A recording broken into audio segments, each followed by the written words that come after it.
I think the key to resolving conflict with communication and understanding is to be respectful first and foremost and to find common ground. So, an example of when this happened with me was when I was a chief medical scribe and I was in charge of training new employees and setting up their training schedules. Typically, at my site, we offer employees about 5 full training shifts with a scribe trainer before they're working independently. And typically, we can extend this out by maybe a shift or two at the most because we often have to promise the healthcare providers that they will have a medical scribe at this certain date or this certain date. And if those dates or deadlines aren't met, it can be pretty bad for the company.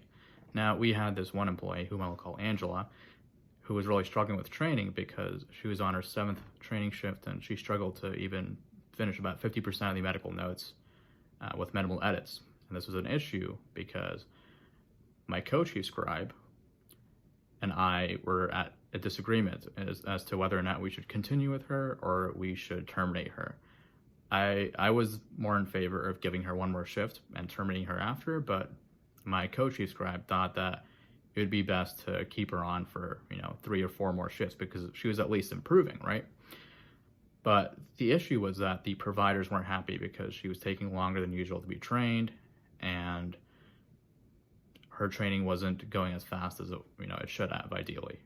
Now, I decided to be best to sit down with my co-chief scribe, talk to her, and let her know that hey, we both want her to do well, but we also need to keep the providers happy. What can we do to ensure that this happens? And together we decided to brainstorm a list of things we can try while keeping that common goal in mind. And what we decided was we moved Angela to train with a different healthcare providers to a different healthcare provider, and we took another new employee and had them work with the provider that Angela was supposed to work with. With this new rearrangement and schedule, we were able to provide Angela a few more shifts than she was about to receive for training and have her train with a different provider and work with them in the future, while also keeping the other healthcare provider happy by giving them a scribe in a timely manner. So I think at the end of the day, the best way is to find a common ground and work together to find a solution to the problem.